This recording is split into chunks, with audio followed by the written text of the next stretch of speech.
पति ने संभाली रसोई। रिया ऑफिस में काम करते हुए फोन पर बात कर रही थी। अरे मैंने वहीं कुर्सी पर रखे थे, तुम ध्यान से देखो ना। देखो मुझे यहाँ एक कपड़ा नहीं दिख रहा। मैं बता रहा हूँ, तुम आज फिर धुलने वाले कपड़े एक जगह इकट्ठा करना भूल गई हो। सॉरी, आज कर लो ना प्लीज, कल पक्का इकट्ठा कर दूंगी बस।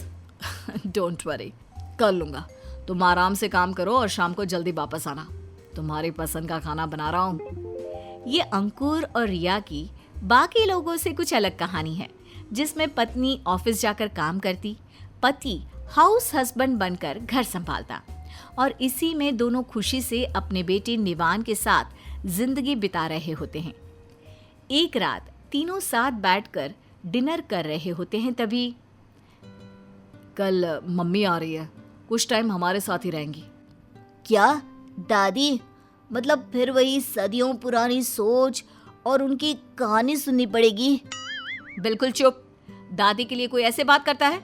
याद रखना, अगर उनके सामने थोड़ा भी गलत व्यवहार किया तो मुझसे बुरा कोई नहीं होगा। तुम्हारी मम्मी सही बोल रही है। जैसे इसकी डांट और मार के बाद भी तुम्हें माँ का प्यार दिखता है, वैसे ही उनकी सब बातों के पीछे भी माँ का प्यार ही छुपा है। बस दोनों की सोच में थोड़ा फर्क है। जो उम्मीद है कि ठीक हो जाएगा। इसी उम्मीद के साथ परिवार डिनर खत्म करके सोने चला जाता है। अगली सुबह रिया ऑफिस में जरूरी काम होने की वजह से जल्दी चली जाती है। थोड़ी ही देर बाद सास घर पहुंच जाती है, जिन्हें देखते ही अंकुर माँ को गले लगा लेता है। माँ, इतने महीनों बाद तुम्हें देखकर कितना अच्छा लग रहा है। मुझे तो समझ में नहीं आता, तुम मेरे पास ही क्यों नहीं रहती? बार बार गाँव जाना जरूरी है क्या? अरे चल नौटंकी, अच्छे से जानती हूँ माँ की किसी को याद नहीं आती। सबको अपनी आजादी प्यारी है। अरे दादी, आप पापा की बातों पर ध्यान मत दो। घर में सबसे ज्यादा मैं ही आपको याद करता हूँ दादी। मेरा प्यारा पोता, देख तो कितना दुबला हो गया है। इस बार तो मेरे साथ गांव चलियो। वहाँ शुद्ध खाना और ताजी हवा से 4 दिन में सेहत ठीक हो जाएगी। टन टनाटन। दादी की बात पर निवान टॉपिक टालते हुए हंसकर कॉलेज के लिए घर से बाहर निकल जाता है, जिसके बाद सास बहू के बारे में पूछती है और उसी के साथ एक बार फिर घर में आदमी औरत पति पत्नी वाला भाषण शुरू हो जाता है। अरे मुझे तो समझ में नहीं आता, तू खुद घर में रहकर पत्नी को बाहर काम करने कैसे भेज सकता है? नॉर्मल लोगों की तरह जिंदगी चलाने के लिए तुझे खुद घर की कमान हाथ में लेनी होगी। रिया के भरोसे बैठा रहेगा तो उसे अपनी पूरी आजादी मिल रही है। वो कभी घर में रहने की बात नहीं करने वाली। हाँ मम्मी, तुम हमेशा ये सारी बातें लेकर क्यों बैठ जाती हो और रिया को इतना नापसंद क्यों करती हो? भले ही हमारे घर में बाकी सबसे अलग काम होते हैं, पर यहाँ खुशियाँ भी उनसे ज्यादा है। ये बात मैं शर्त लगाकर बोल सकता हूँ। हाँ हाँ, तेरे पापा और मैंने इतनी मेहनत करके तुझे पढ़ा लिखा कर शहर यही दिन देखने के लिए तो भेजा था। माँ की बात और इमोशनल ब्लैकमेल शुरू होता देख अंकुर आगे कोई जवाब दिए बिना अपने काम में लग जाता है, जिसकी थोड़ी देर बाद माँ भी चुप हो जाती है। दिन बीतता है। शाम को रिया और निवान साथ घर वापस आते हैं। नमस्ते मम्मी, कैसी हो आप? सफर कैसा रहा? दिन कैसा रहा? वैसा तो बहू को पूछना चाहिए। मम्मी चाय लाऊं, खाने में क्या बनाऊं, पैर दबा दूं? लेकिन उसकी जिम्मेदारी तो तुमने मेरे बेटे को दे दी है, इसलिए इन्हीं सवालों का जवाब देती हूँ। ठीक हूँ मैं, सफर भी ठीक था और दिन अभी तक तो शांति से निकल रहा था। घर आते ही सास के ताने सुन रिया उनके गुस्से का तापमान समझ चुपचाप कमरे में चली जाती है, जिसकी थोड़ी देर बाद परिवार साथ बैठकर डिनर करने बैठता है। उसी मौके का फायदा उठाकर अंकुर और निवान बातों बातों में सास की नजर में रिया की छवि ठीक करने की कोशिश में लग जाते हैं। वैसे दादी, आप गांव में पूरा दिन क्या करती हो और दादाजी क्या करते हैं? मैं ना सुबह उठकर गाय का दूध धोना, फिर घर के साथ तबेले की सफाई, खाना बनाना, घर का सारा काम, दोपहर में खेत जाकर वहाँ का काम, शाम को फिर वही घर का सारा काम। और तेरे दादाजी वो तो बस बैठे हुक्का पीते रहते हैं।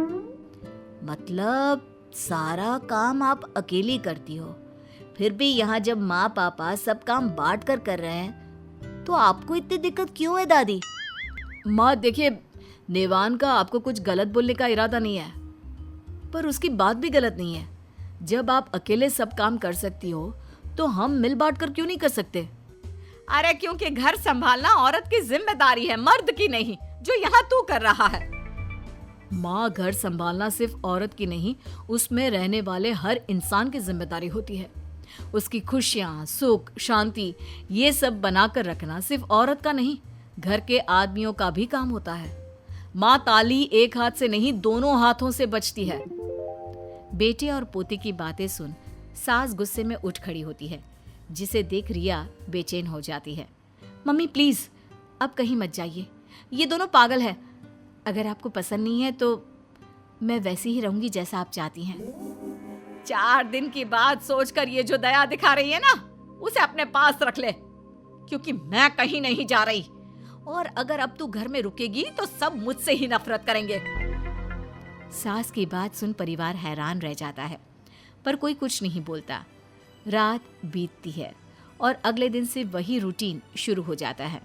इसी तरह दिन बीतते हैं, लेकिन उनके साथ सास की खुशी और सबकी खुशी खोती चली जाती है। घर वालों को भी ये बात अच्छी नहीं लगती। वो सास को मनाने की कोशिशों में लगे रहते हैं।